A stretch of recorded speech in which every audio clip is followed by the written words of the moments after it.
All right, guys, so in this week's episode of Julie's Playbook, we're going to be talking about the playoff picture. Who's playing who? What did Sean Payton do to motivate his team? And of course, there's a lot of new head coaches in the NFL. So we're going to be talking about some of them and where they're coaching now. All that and more when Julie's Playbook starts now.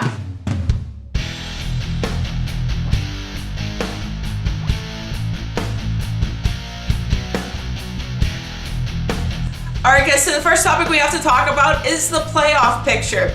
It's down to 8 teams. The Colts are playing the Chiefs, the Cowboys are playing the Rams, the Chargers are playing the Patriots, and the Eagles are playing the Saints. In that Cowboys game, it's going to be like another home game for them because they play their training camp right around the corner.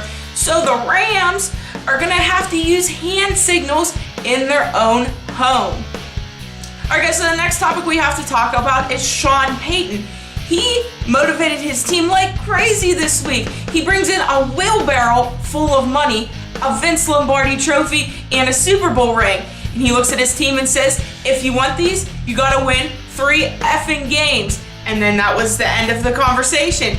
But Payton knows what it's like to win a Super Bowl. Drew Brees knows what it's like to win a Super Bowl. And I look for the Saints to hoist another Lombardi.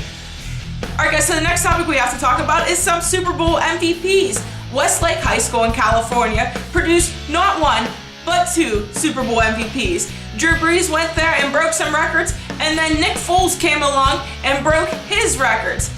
This Sunday, it's going to be a great showdown of some Westlake High School alumni, but of course, as you guys know, I think the Saints got it. All right, guys, so the next topics we have to talk about are head coaches. Of course, it's that time of year again when a lot of teams need head coaches. So first on the list is the Cleveland Browns. Baker Mayfield loves Freddie Kitchens, so what do the Browns do? They hire him as head coach. Adam Gase was fired by the Dolphins, but hired by the New York Jets as head coach. Matt LaFleur was hired by the Green Bay Packers, and Vic Fangio is now in Colorado with the Broncos.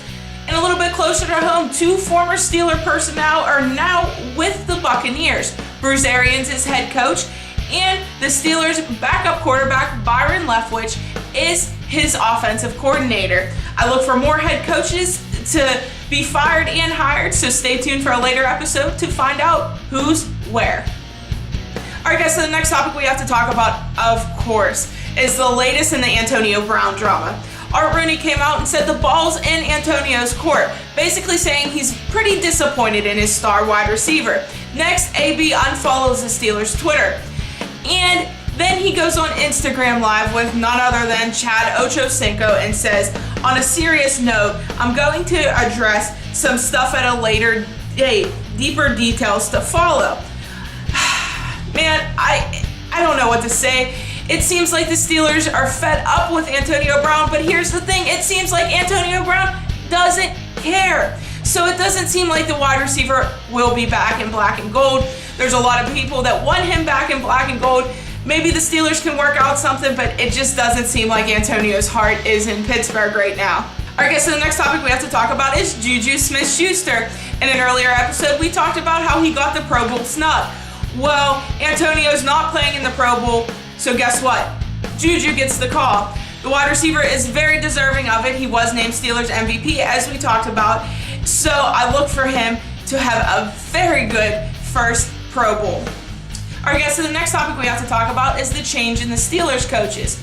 Joey Porter was fired, and that's no real surprise to me because it's been said that he pits the offensive players versus the defensive players. And the Steelers just weren't having that. But I'll tell you what, one that did shock me was running backs coach James Saxon was fired. There's a lot of players that agree with me. I just don't understand why the Steelers fired him. But Tara Austin, the former Bengals defensive coordinator, is now a defensive assistant that will specialize in secondary. I don't think the Steelers are done making coaches moves yet. I think there's going to be a lot of mix-up in coaches and who's coaching what and who's going to be brought in. There's actually some word Kevin Green might take Joey Porter's place. That's not confirmed yet, but I just know the Steelers aren't done yet. All right, guys, that does it for this week's episode of Julie's Playbook. Don't forget to like, share, and comment on this video. And of course, there's just a couple weeks left, so if you want to play me in DraftKings, that's at JGernick9. But until next week, that's a wrap.